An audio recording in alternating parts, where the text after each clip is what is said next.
yang menentukan qada qadar itu ya hanya Allah, ya tidak apa-apa. Kemudian kita menghindari syura itu hanya untuk menghilangkan keraguan, apa persoalannya? Kan tidak masalah.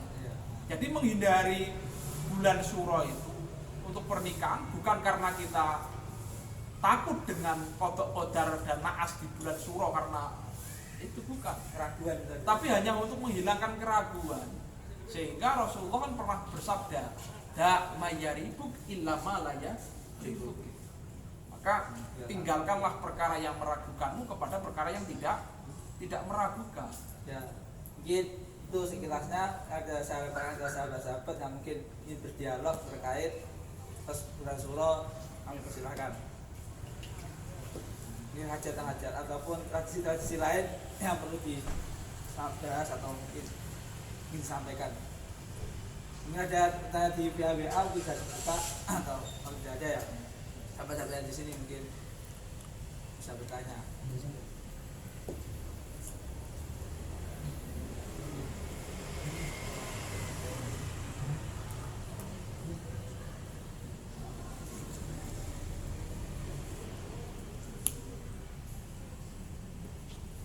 Kok sedang ini misalnya sedang kan suronane kayak anteng Atau mungkin ada tradisi apa, selamatan di perapatan ya. perapatan. Ya itu sebenarnya bagian dari ruwat tadi sebenarnya. Jadi kalau ke syura selamatan ya bolehlah di perapatan, di masjid itu kan ya sama saja tetapi dalam arti anunya ya, kalau kemuliaan tempatnya yang mulia di masjid, tetapi dalam arti selamatannya kan tetap ada. Ya itu sebenarnya ya inilah islamisasi para wali yang di sini. Ruwat yang memang itu pengaruh dari Hinduisme kemudian dibelokkan menjadi sedekah itu. Lalu hukumnya bagaimana? Lah hukumnya kan sama dengan sedekah. Hukumnya sedekah itu apa? Ya, hukumnya sedekah itu ada sunnah itu. Sebagaimana Rasulullah SAW beliau bersabda bahwa tasaddaq ala amwatikum walau bisyurbil ma', sedekahlah kamu bagi orang-orang yang sudah meninggal walaupun dengan seteguk air. Seteguk air saja pada waktu itu sudah baik. Kalau ditarik mafhum muwafaqahnya, kalau seteguk air saja sudah baik, bagaimana kalau kemudian diganti ayam ingkung, diganti dengan sego gurih, kan jauh lebih Mulia. lebih baik, lebih mulia. Jadi ada keputusan harus pakai tok bakal itu kan biasanya Ya, ditakdiri gitu. ya. Kalau kita menempatkan itu hanya tidak harus itu. Justru yang tidak boleh itu ketika kita punya etikat, kalau tidak menggunakan pitik tukung, tidak pakai tumbuh cok bakal, kemudian sedekahnya tidak diterima. Justru itu yang bermasalah. Kita dalam arti luas saja melihat sedekah ini. Dan sedekah untuk menolak bala itu sebenarnya ada tidak landasannya? Kita bersedekah untuk menolak bala. Landasannya ada. Ada itu. Ada satu riwayat dari Sayyidina Abbas itu. Sayyidina Abbas itu pernah meriwayatkan begini, bahwa la yuraddu al-qada'u illa bidu'a, bahwa tidak bisa ditolak sebuah qada dari Allah kecuali dengan doa. Dalam riwayat lain redaksinya bukan doa, la yuraddu al-qada'u illa bisadaqah, bahwa tidak bisa ditolak qadanya Allah kecuali dengan sedekah.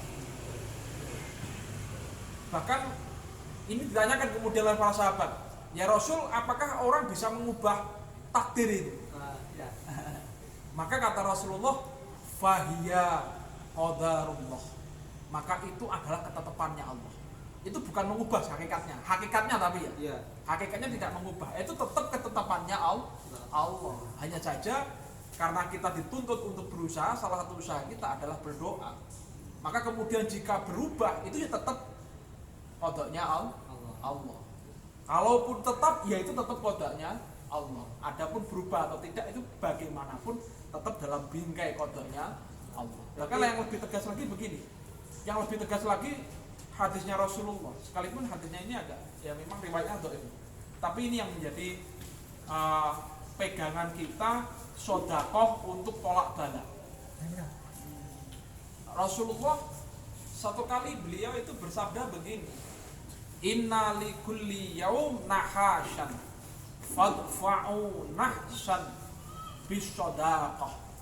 Sesungguhnya setiap hari itu terdapat nahas, maka tolaklah nahas itu dengan soda. Nahas itu apa, Pak? Nahas itu ya kesialan. Sehingga kita mengenal istilah as-sodaqatu lidafil bala. Berarti kalau misalkan kita dapat misalkan keatasan di bulan surat sendiri, tidak ada sangkut pautnya dengan Surat ya. Berbalak tidak ada berarti. Iya, kesialan ataupun sebuah kebahagiaan itu bagaimanapun qadarun min qadarillah. La muakhira lima qaddama wa la muqaddima lima akhir. Itu bahwa segala sesuatu itu ya memang berjalan pada qada-qadarnya Allah.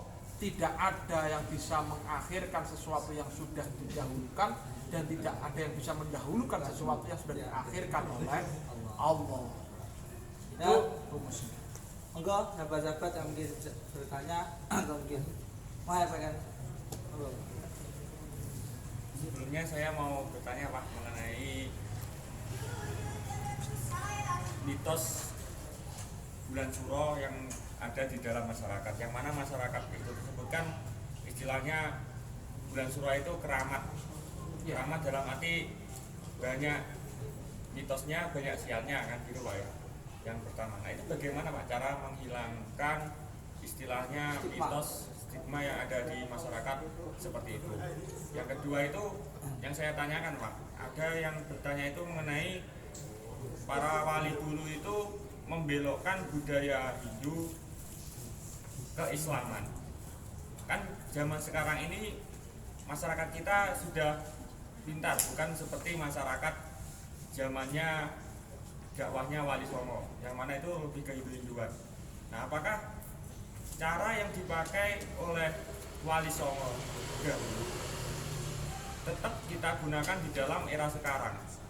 Misalkan kalau dulu kan ada yang Hindu-Hinduannya sangat kental, dibelokkan ke selamatan, ke ruatan atau lain sebagainya. Tapi kan kalau zaman sekarang kan masyarakatnya tidak seperti zaman dulu gitu. Apakah harus kembali ke Islam yang bagaimana atau seperti apa? Bisa ditanggapi? Baik. Yang saya tangkap dari pertanyaan ini adalah pertama, bagaimana kita menanggalkan mitos yang ada, yang hidup di masyarakat ini terkait dengan bulan Suro. Begini, mau tidak mau kita harus memilah dulu. Mitos itu masih memberikan satu kemaslahatan kearifan lokal yang itu tidak berdampak pada sisi akidah, atau kearifan lokal itu justru menjadikan masyarakat bodoh. Itu dua hal yang berbeda. Kalau kita masuk pada sisi mitos yang bisa membodohkan, maka mau tidak mau kita punya tugas untuk mengedukasi masyarakat. Maka istilah mahasiswa sebagai agen of change itu ya dalam sisi ini juga memberikan edukasi kepada masyarakat yang terkait dengan misalkan sinkretisme yang tidak bisa ditolerir. Misalkan orang masih menggunakan istilah nyuwun barokah slameting Nyawa Kidul, Idlorong, Mbah Ganyang, Suratilogo itu, maka yang seperti itu ya dihilangkan, diganti dengan Allahumma salamatan fid din wa afiyatan fil jasad wa ziyadatan fil ilmi wa taubatan qablan maut. Itu harus kalau yang memang ada mitos yang membodohkan itu ya mau tidak mau ya harus kita singkirkan. Tetapi kalau mitos itu menjadi satu bagian kearifan lokal yang itu justru memperkuat kerukunan sosial dan justru itu tidak bertentangan dengan syariat, kita tidak boleh mendeterminasi. Ya. Maka hegemoni daripada kita itu justru mencerabut karakter kita sebagai orang Jawa itu. Maka kita itu harus jeli iya harus dakwah itu kan yang didahulukan kan fikih dakwahnya, bukan fikih syariahnya, fikih dakwahnya, fikih dakwah kita. Bagaimana kita memberikan edukasi masyarakat bisa diterima, tetapi tanpa marah dan penerimaannya itu ya kafah, penerimaannya itu dengan baik. Maka kita harus pilih itu. Misalkan budaya seperti selamatan seperti itu, walaupun itu dulu digunakan masa lampau untuk dakwah, apakah hari ini masih urgen? Itu pertanyaan yang kedua. Apakah masih apa urgensi dakwahnya wali yang menggunakan selamatan dan sebagainya? Padahal hari ini kita masyarakat sudah pintar. Iya. Apakah kita perlu menggunakan itu? Maka begini, ini kita harus melihatnya tradisi seperti itu hanyalah wasilah. Maka wasilah itu dia ada milah sebab menjadikan haram atau tidak. Kalau menjadikan ada milah sebab menjadikan haram, maka keharamannya yang kita hilangkan, jangan semua dihilangkan. Yang kedua, karena begini, kalau kita menghilangkan tradisi secara keseluruhan, justru jati diri kita sebagai muslim sekaligus sebagai seorang Jawa itu akan hilang. Dan yang kedua, yang perlu kita maknai daripada strategi dakwah itu adalah makosidnya, Mas. Makosidnya. Jadi tidak hanya melihat dari sisi wasilahnya saja, kita dari sisi makosidnya. Makosidnya itu apa?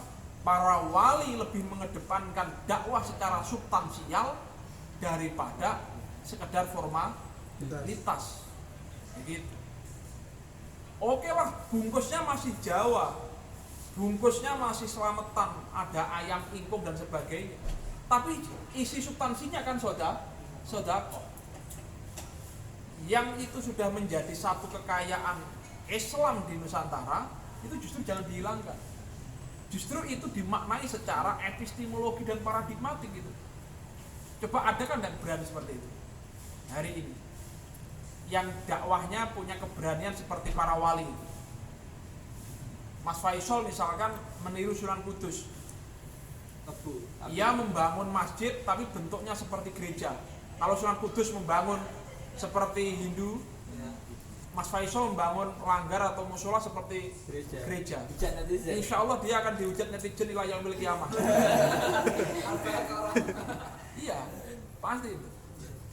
Tetapi itu kan kesimpulan kita kan ya hanya jangan bungkusnya saja. Ya kita harus melihat secara paradigmatik dan secara metodologi. Oh, dakwahnya wali itu seperti itu. Maka kalau spektrumnya kita perluas, maka hari ini yang menjadi lawan kita justru adalah kelompok yang memperjuangkan Islam secara formalitas. Nah, kita yang mengaku sebagai anak ideologinya para wali, kita justru harus berani mengatakan kita mendakwakan Islam secara substansial. Kita berani tidak seperti ini? Ya, kita harus menegasikan, karena begini, kesuksesan dakwahnya para wali di Nusantara bagaimanapun itu adalah dakwah yang metodologinya dibangun secara substansial, bukan secara formalitas. Maka khilafah, negara Islam, formalitas syariat dan sebagainya itu hanyalah Islam secara formalitas, secara bungkus itu. Substansinya. Iya. Nah kita ini loh, orang Islam di Nusantara itu sukses karena didakwakan secara substansi. Apakah kita akan mengingkari itu? Tidak. Kita menanggalkan tradisi keislaman itu sama halnya kita akan mencerabut jati diri kita sebagai seorang muslim Indonesia justru. Ini loh berbahaya. Saya mau tanya lagi Pak.